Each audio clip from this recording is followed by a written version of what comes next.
Well, hello, it's 1 o'clock Eastern Daylight Time, and welcome to the Alpha Anywhere demo and Q&A session.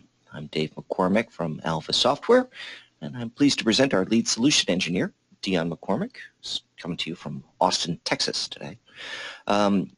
During these sessions, we like to demonstrate some Alpha Anywhere either techniques, features, properties, things like that at the beginning, and then we open it up to questions at the end. But we encourage you to ask questions as soon as you can. You can start typing them in right now, in fact, into the questions box of the GoToWebinar control panel interface, which is up on your screen. One other thing you should know is that these sessions are being recorded, as have the previous ones, and you can find those recordings at videos.alphasoftware.com.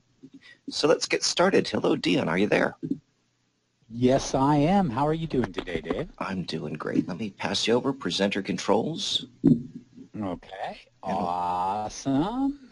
Let me know when you can see my screen. Yep, I can see your screen right now. Well, first, thank you to everybody for taking time out of your summer schedule to visit with us. And as always, we really enjoy having you here.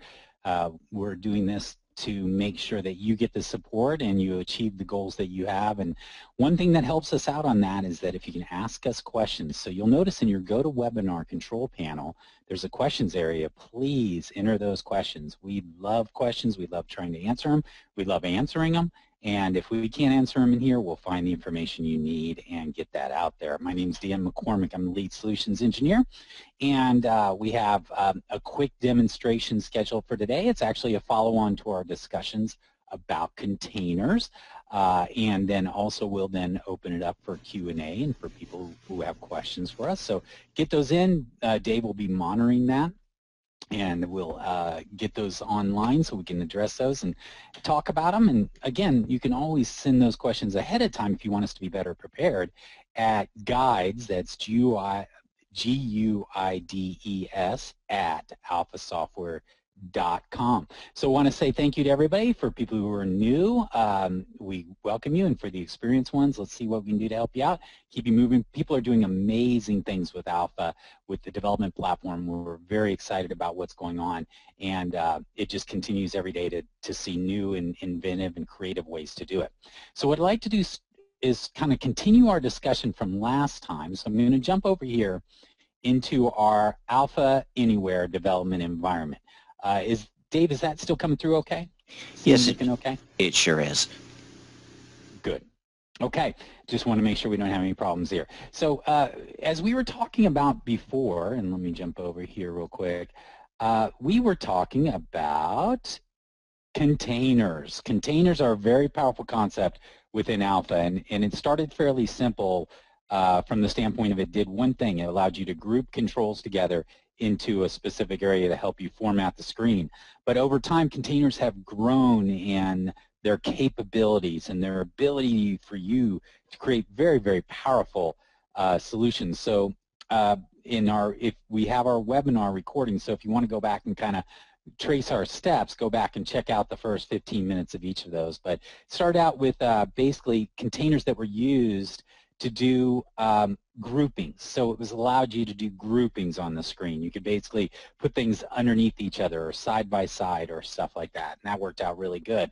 But then it expanded from there. It actually allowed you to do things like show and hide group of controls. We actually had some very good questions around that in terms of people who are interested to say, hey, if a field name changed here, can I show and hide other controls? Like if I've got two kinds of questions I want to ask the user based on a previous question, can we do that? And that was a very powerful example where you could basically have two sets of fields or two sets of questions and show and hide those based on the setting of a third field that did that. And so that showed really good there.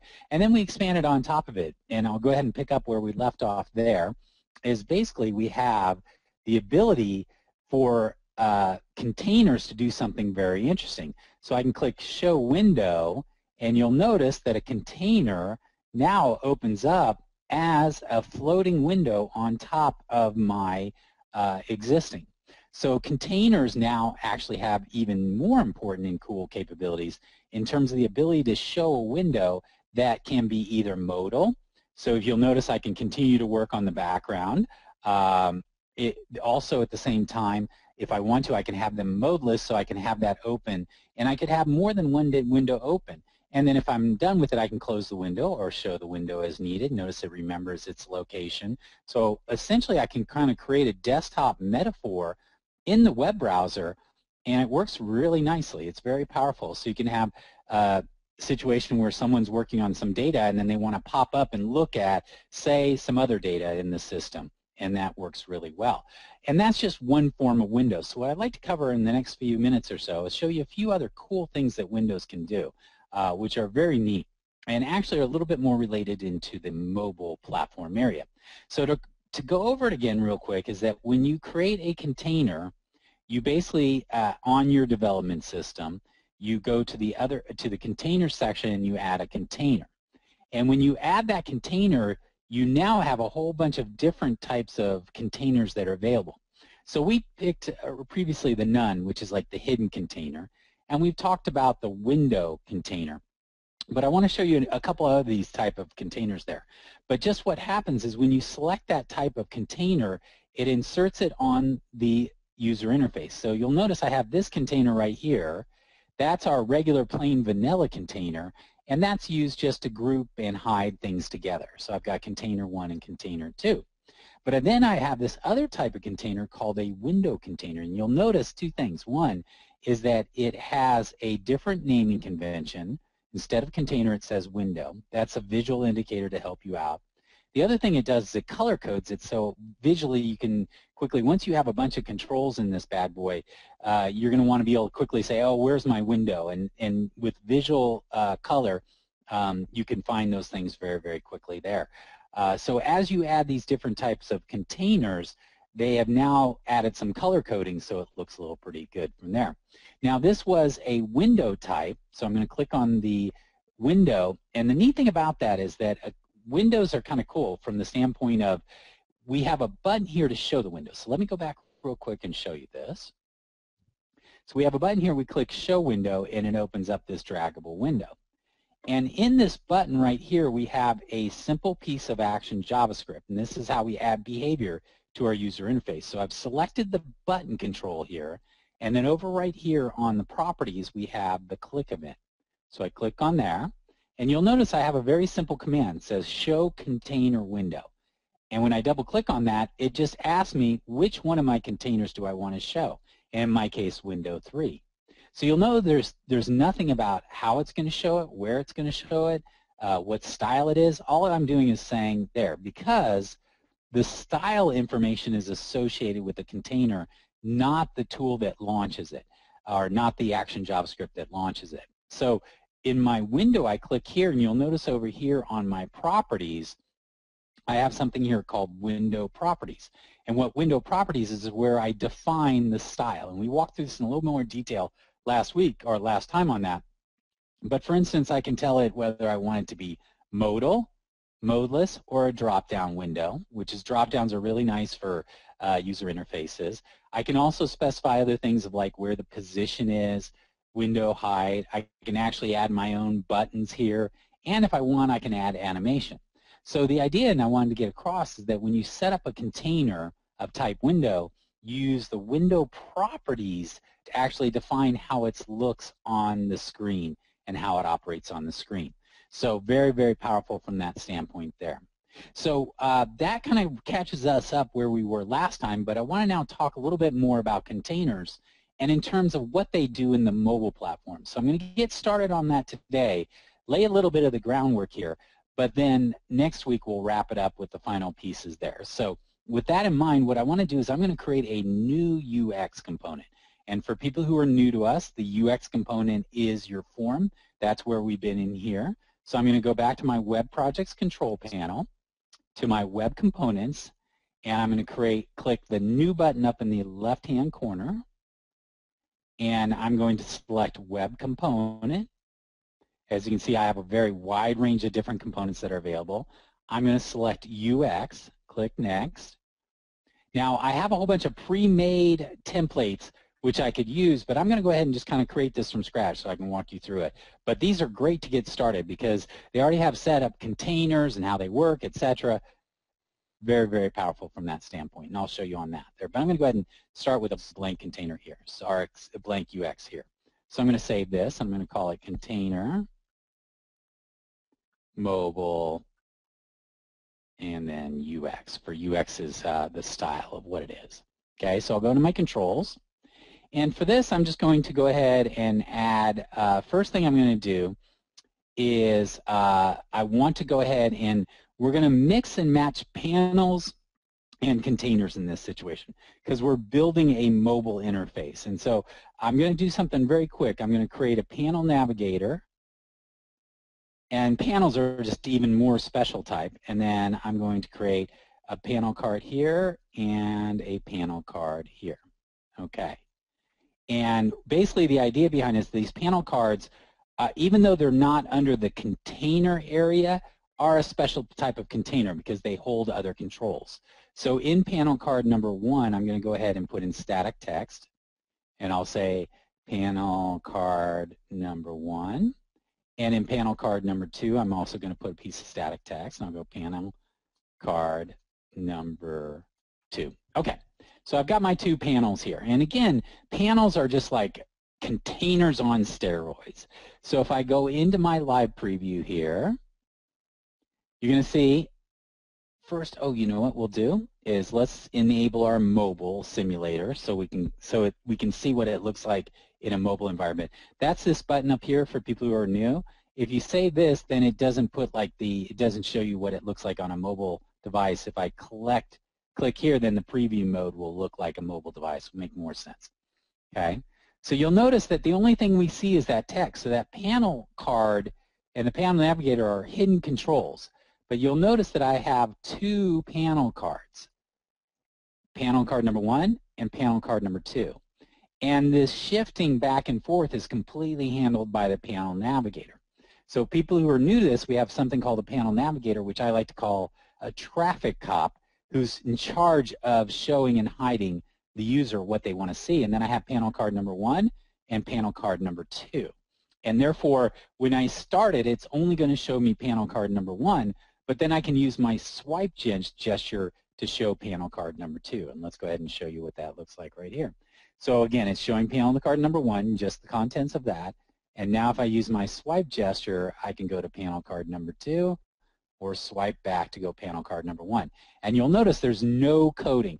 The panel navigator takes care of handling the interaction with the user, the display update, the refresh. You have complete control, so you can take over and manually handle all that. But the nice thing is that it will handle it for you. Okay, so this is a mobile environment. So let's go ahead and look at some of the other type of containers that are powerful tools. So the first thing I want to do is I'm going to click on Panel Navigator. That's at the top level. And what I'm going to do is I'm going to add in a special type of container. So I'm going to right-click on here, and you'll notice there's something here called Panel Header. So I click Panel Header. And you'll notice now I have a panel header. And again, this is a special type of container. So now what I'm going to do is put a little piece of static text in there, and I'm going to say my mobile app, okay? Then I'm going to do a live preview. And now you'll notice something interesting. There's a shaded area at the top of my application, and then my panel card sits below that. So we have a special type of container which is called a panel header, and again, it's just like the other containers. And you'll notice when I swipe it, this stays the same.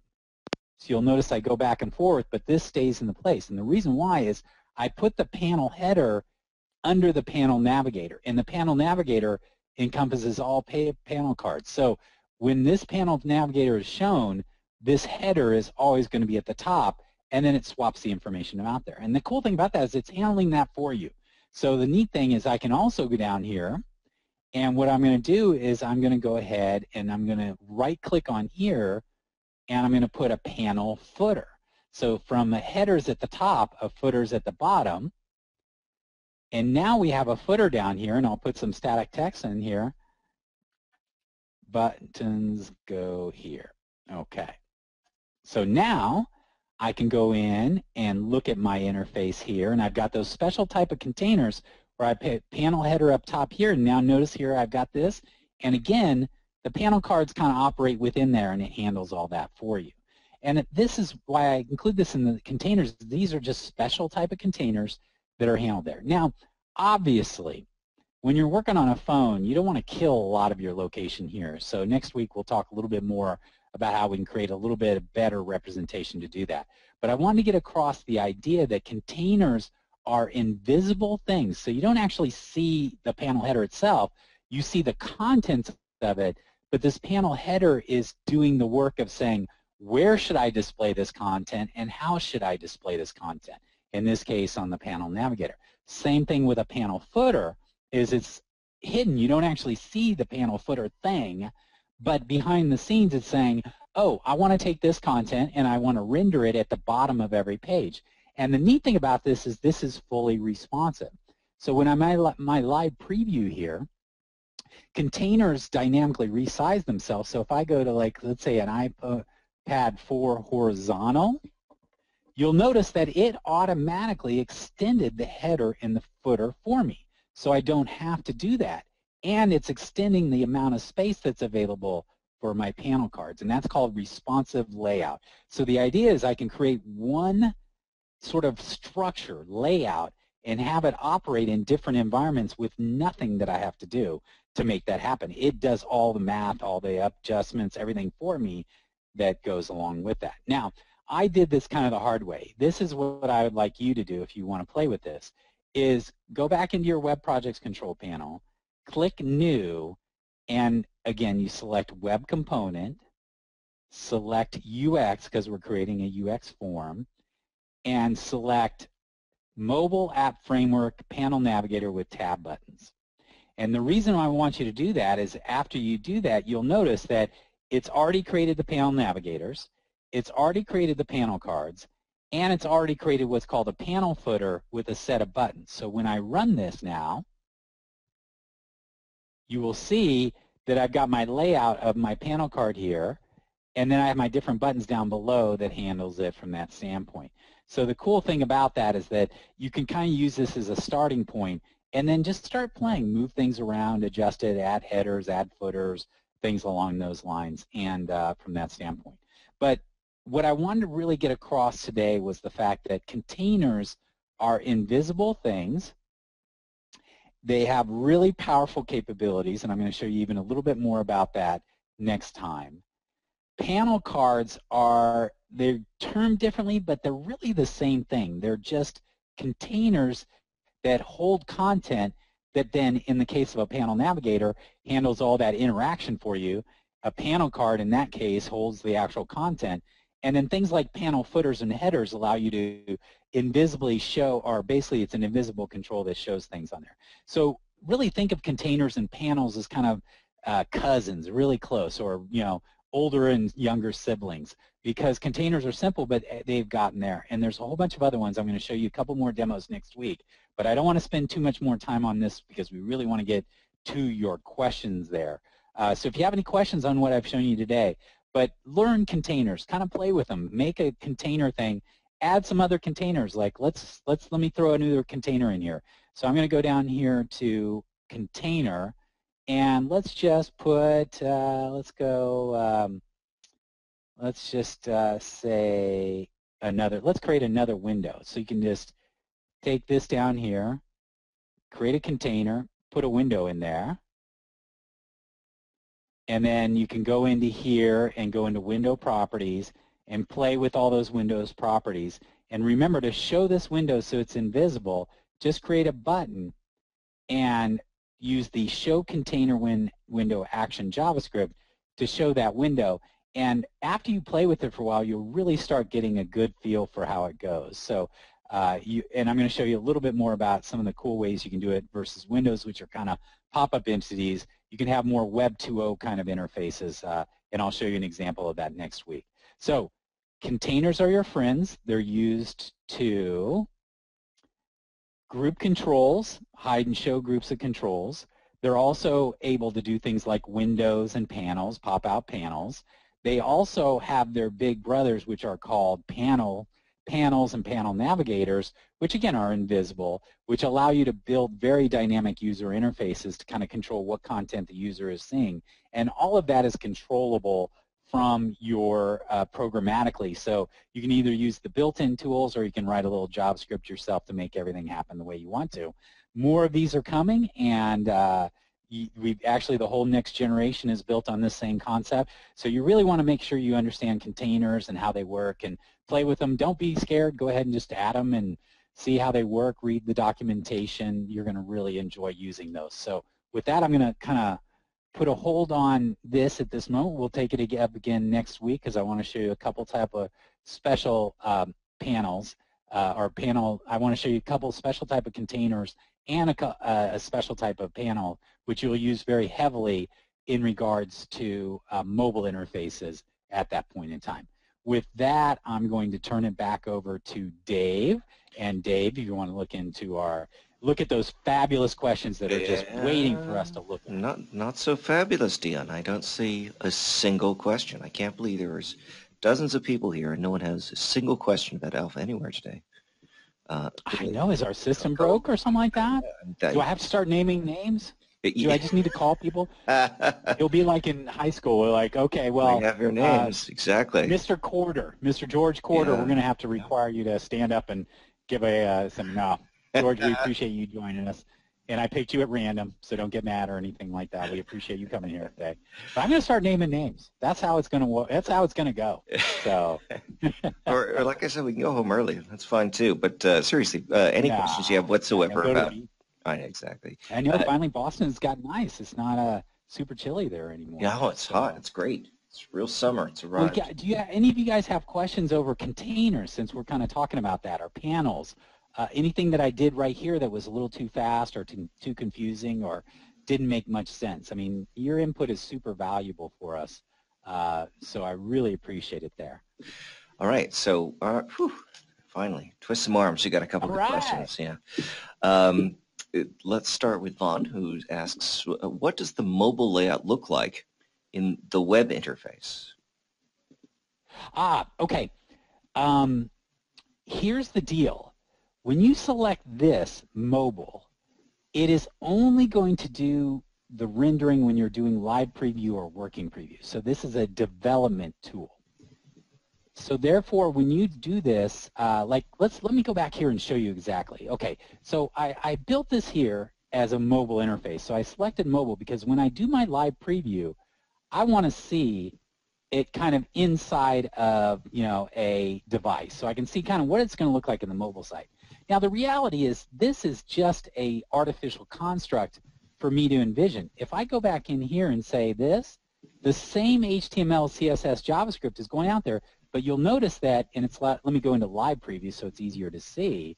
You'll notice that I have my header, my footer, and all of the swipe gestures work the same. Now, obviously, well, I guess with modern user interfaces, you could have swipes on the screens, but the reality is that that button is only a construct when you're doing a working preview, live preview, to see what it would look like in the device. The reality is it's just going to output the content here in that particular device, and when you're on a phone, it's all squeezed in and it looks just right and it handles the swap.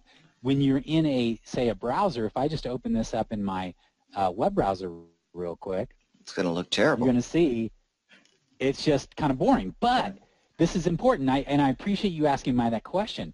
The underlying concepts of showing and hide things like windows, etc., work in the mobile. Well, windows don't make much sense in the mobile environment, but they make great sense in the web thing. But you're using the same techniques and underlying capabilities to create both. And that's the neat thing, is you can create an interface that is usable both on a mobile device and a web browser, and you just have to lay things out a little differently for optimizing it for that environment.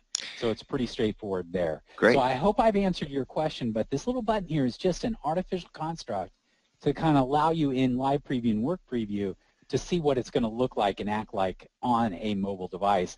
The reality is it's just spitting out the HTML, JSS, and if it's a website, then it's just going to use the whole screen and stretch everything out, and it'll work and act almost identical, except for maybe the lack of swipe gestures when you're looking at it on your home machine. unless your home machine is touch enabled, which, or is like, I mean, the new Macs are going to be force touch, so I could see where you're going to be using your little trackpad to swipe through screens on a web browser instead of using your point and click with your mouse. Kind of interesting sort of behaviors that are happening out there. You know, my monitor. So I hope I kind of answered your question. If I haven't, asked me, we'll clarify it. All right. Well, a very good follow-up question was asked, which is, okay, so it doesn't look great, but is there a way to develop it properly so that it works on each device? And I might be trying to steer you towards the Launchpad, but you may want to talk about something else. Yeah, no, there's two ways to handle this. The right way is really with the Launchpad. So I'm going to go back into my Web Projects Control Panel. I'm going to click New, Web Component here, and you'll notice in here I have something called App Launcher. Thank you. Yep, App Launcher.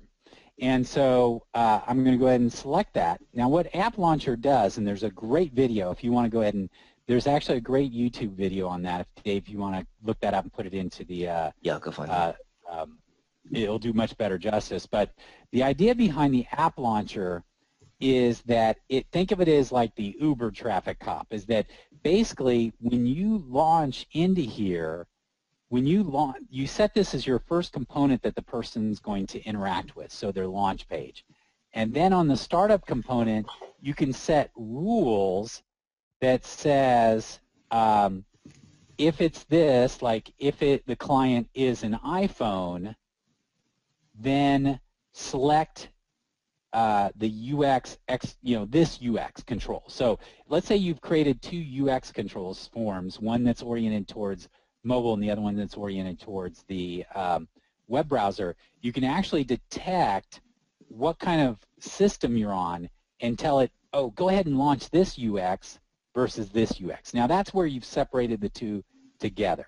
And so that's really powerful there. So really easy. And what I find, and just to let you know, is that since the web browser is so much more screen real estate than tablets or phones, although I do know tablets are getting bigger and bigger there, that I tend to set up one UX that's sort of mobile oriented and one UX that's kind of web browser, because they tend to have a little different operation, standpoint. So then I use the App Launcher to say if they are on a mobile device, then use this UX that's been optimized that. I use it for both the tablet and the phone because I can dynamically resize everything so it looks nicely on there. But then for the website, if they're on a regular thing, if it's a regular web browser, then I point to that one from there. So that's option one, and it's called the App Launcher. Now, that said, within the container or within the UX itself, we also have another feature. So I'm going to go back to my UX here, and I'm going to go to Properties over here, and then I have something called Responsive Layout Settings. So I'm going to double-click on that, and this is very similar to the App Launcher, is that I can add rules, and these rules, again, can decide, okay, am I on a tablet, Firefox, IE, Windows, iPhone, iPad, etc.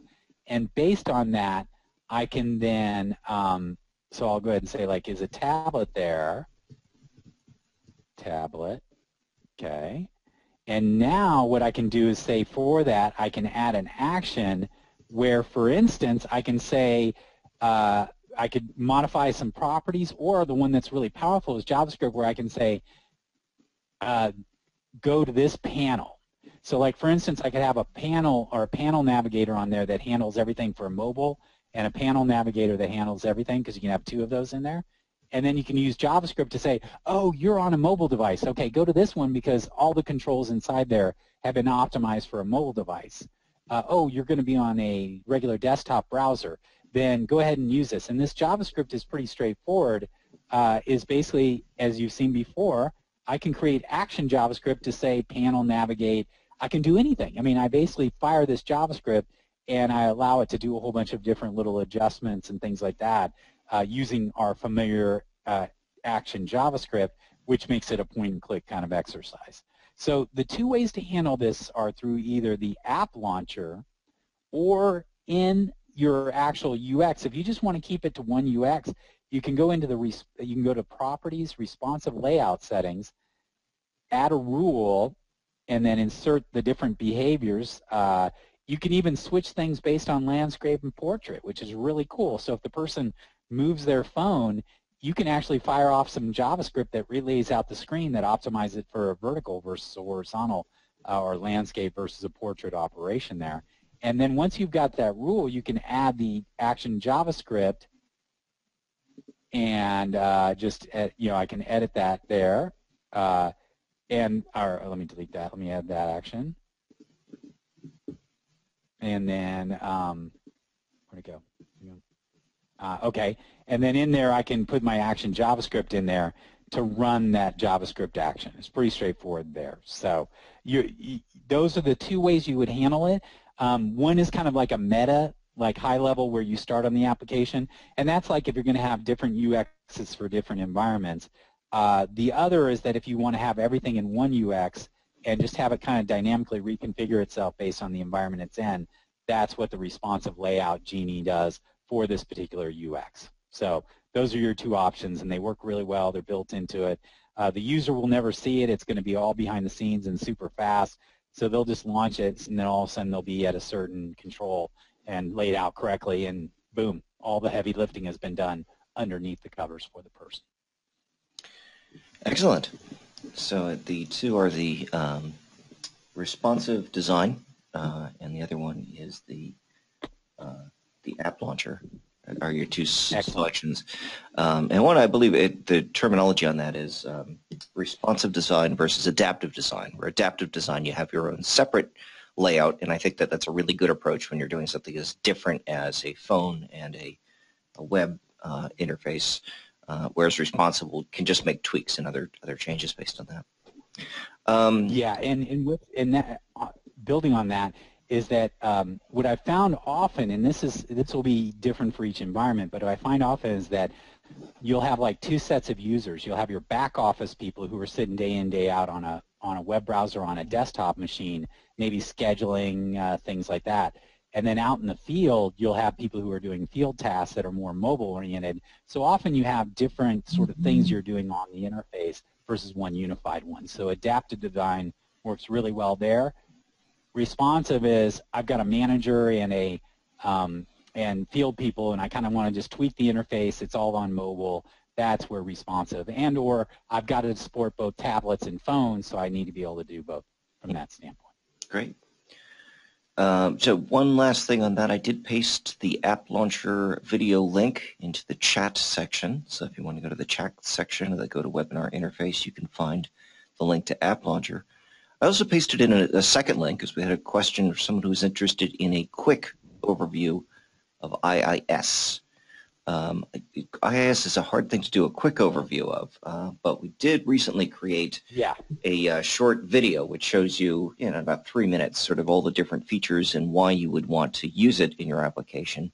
It's more detailed. It's a little bit marketing, but it does get into the features a bit. Let me find the video for that.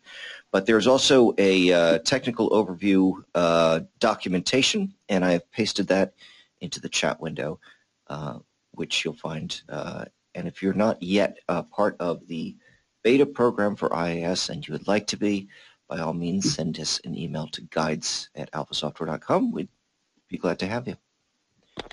Yeah. It's really cool. There's so many. There's actually a bunch of cool, we primarily built it because there's a large number of enterprises that use IIS as their primary web app platform.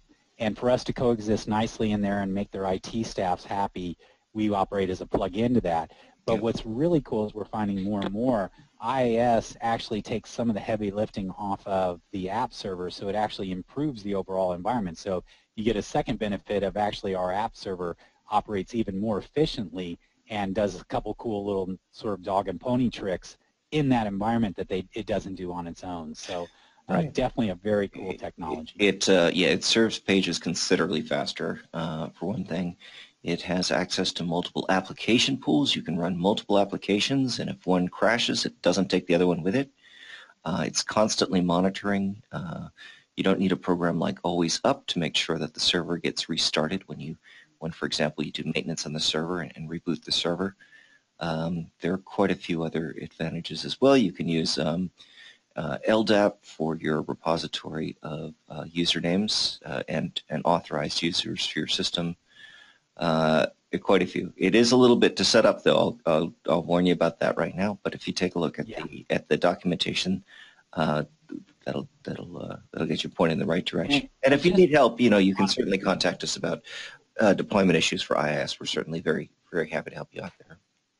True, and also, just as a suggestion too, if you're going down that road too, you can look on Upwork or Odesk and find yourself an IIS expert who understands how IIS works, and then they'll understand how to properly, along with our documentation, they can usually set things up quicker than you trying to figure it all out yourself. So I highly recommend having sort of an IIS expert if you're going to go down that road available. Because these enterprises usually have the people already internal ready to go. They just look at it and go. So. Yep, perfect. Excellent. And I don't get paid anything by Odesk or Upwork. They're called Upwork now. I'm just doing that. Yeah. That's not. I'm not getting payable on the side for those guys. That's a shame. It'd be great if you were, though. I know. I don't see any other questions, so we'll give you guys another minute or so to submit anything else, and if not, we can call it a day. But I don't know if there's anything else you'd like to present, Dion. Great. Just the only thing is next week what we'll do is we'll continue talking a little bit more about containers. We'll wrap it up. I just want to show you in the mobile space how you can do some cool stuff with panels and containers. Also, I want to show on the website side I guess I call it desktop, but it's really, we got to come up with a standardized term.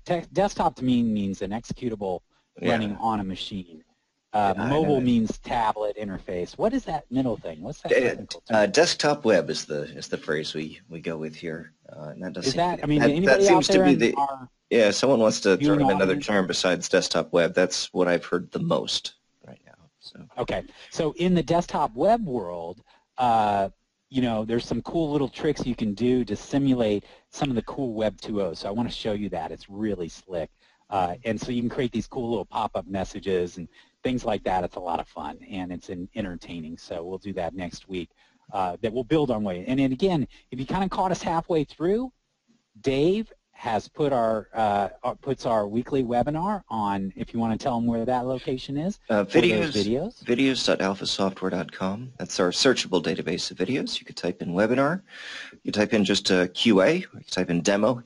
All of them will probably lead you to the right collection of videos. They're all up there and they're all dated, so you know which one.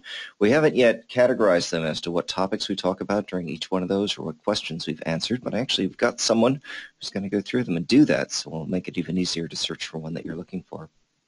Oh, it looks like we've got another. Exactly. By the way, you can find those individuals, and we found ours on Odesk. Here's a they great. call it Upwork now. What is Upwork, by the way? It's like, does anybody know? I mean, I don't get it. So Upwork or Upward? Upwork, UPWRK. So I think they overpaid a marketing company to come up with a nonsensical name as my two. Try to stay on top of these. I'm going to have to Google that as soon as we get off here. Here's a great question, though, about IIS. Rodney is asking, does the IIS plugin work with the Alpha web server, or is it in place of? It is in place of. Yep. So the actual the IIS actually does the delivering of the web page content, which could be HTML, CSS, JavaScript, etc.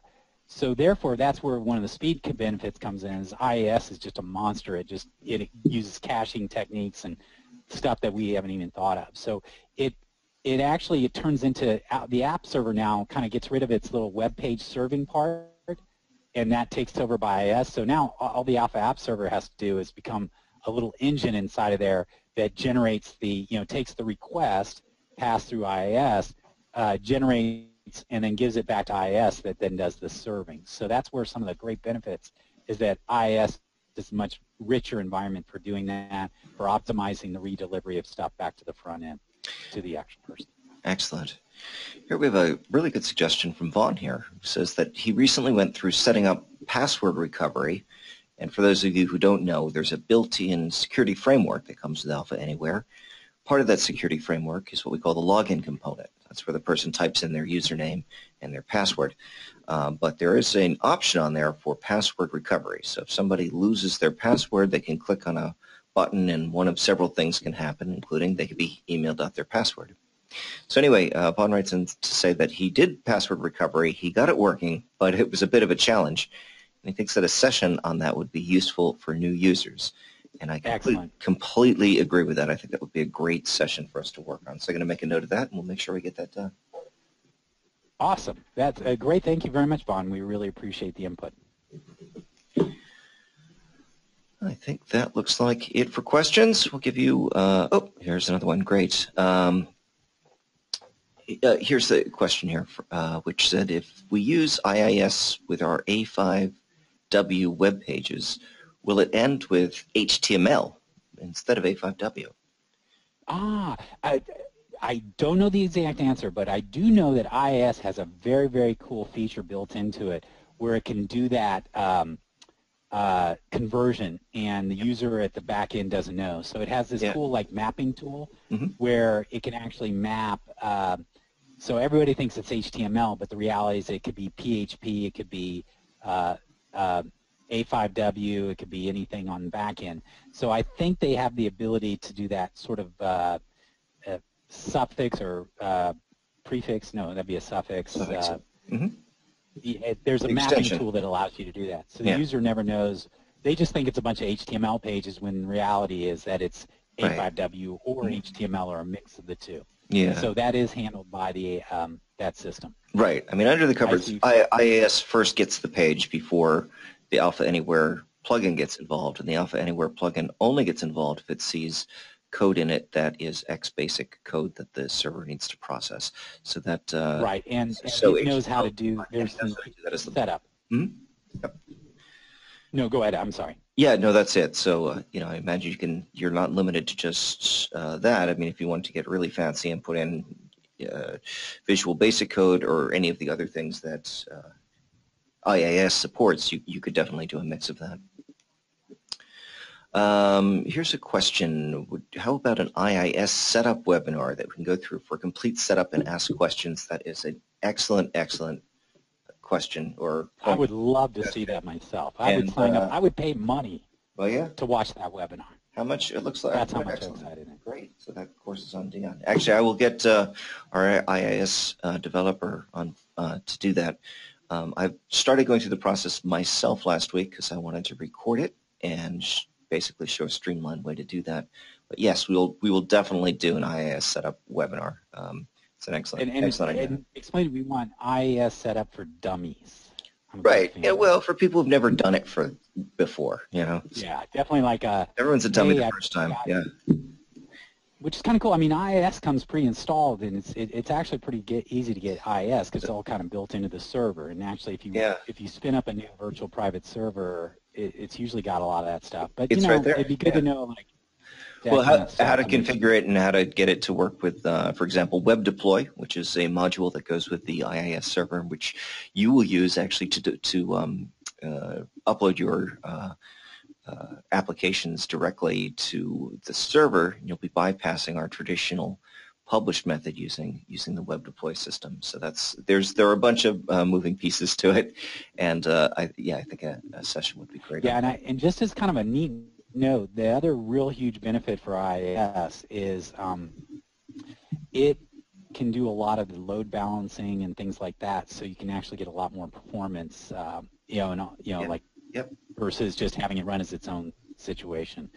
Just kind of a whole suite of capabilities to improve. We've seen a deployment recently, actually, where they previously had used load balancers and across multiple machines, and were able to do away with that completely and fit it into a single box with even more throughput than they had before. So it's a really super efficient system, and that's Alpha's web application server. It does work as a web server, but it was always really intended to be the application portion of it, and that part is still great and fast and wonderful. But what they have created over at Microsoft with IIS in terms of serving web pages is really a fantastic piece of technology. So it's good that we work with it. They just have a couple more engineers than they have a few more engineers than we do on that one. Yes, so we're not gonna beat them there. Great. All right. That looks like about it. Let's see if we have any more. Well, thank you, everybody. Great questions. We really appreciate. I mean, kind of a little slow out of the gate. I'm going to give you a Summertime, B+ because we weren't it's our getting those first questions right up front. Our first summer session, though, so I'm very pleased. Yeah, maybe they were still digesting their lunch and they had to kind of get the blood flowing back to the brain to get the questions going. I don't know, but we appreciate them. And all joking aside, that's why we're here.